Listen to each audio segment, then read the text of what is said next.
Example 1.2 plays, well, there's two things I wanted to do. I wanted to show you that you can move this up an octave. So instead of your 2-draw, which is a good choice because it's low on the harmonica, you can also play 6-blow.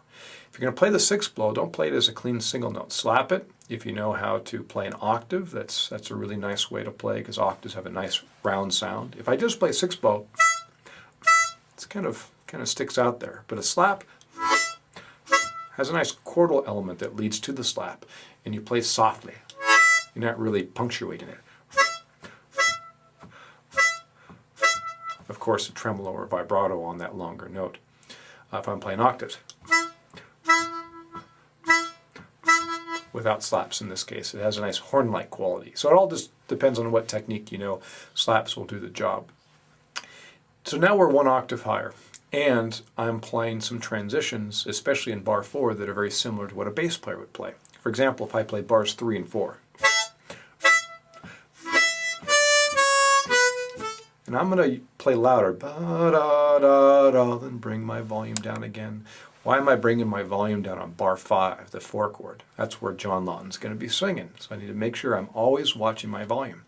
I can play these transitions a little louder, but then I need to bring my volume down as soon as I've transitioned to what I'm transitioning into. So here's example 1.2 without the backing track. 1, 2, 3, 4.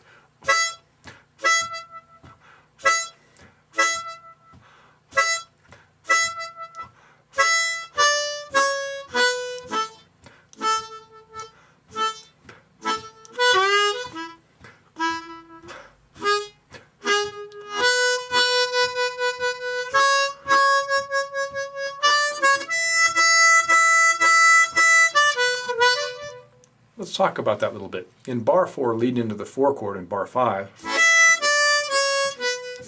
it's just part of the scale, and it's actually very much reminiscent of a bass line.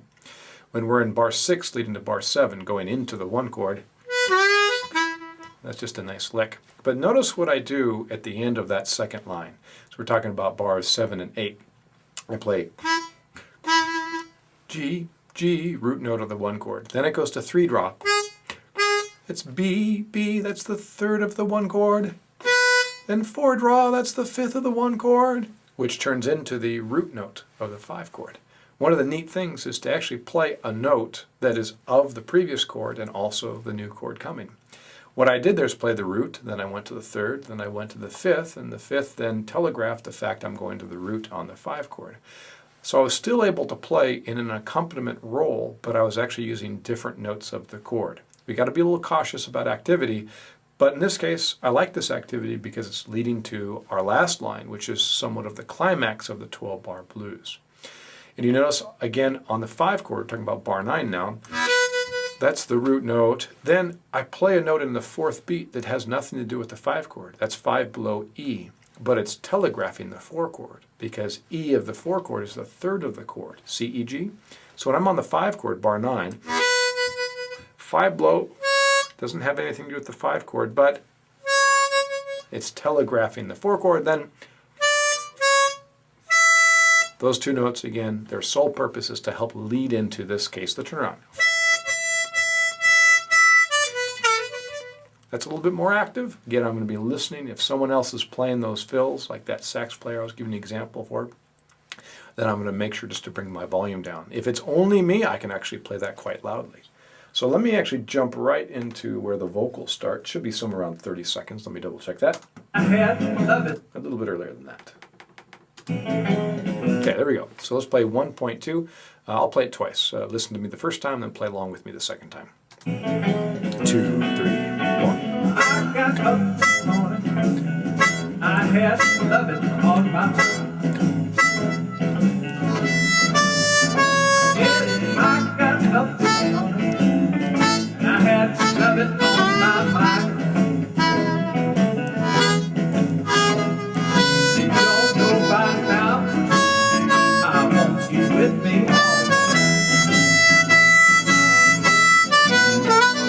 'Cause I love the way you love me. Oh, it's just so nice. I love the way you love me. Mama, it's so nice and kind.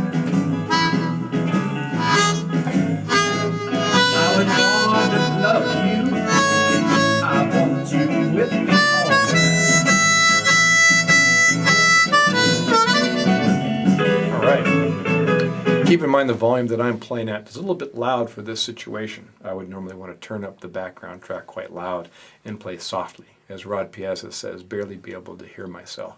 But of course we're playing together and I want you to be able to hear what I'm playing. Just remember when he's singing, when John's singing, make sure you're at a point where you can barely hear yourself.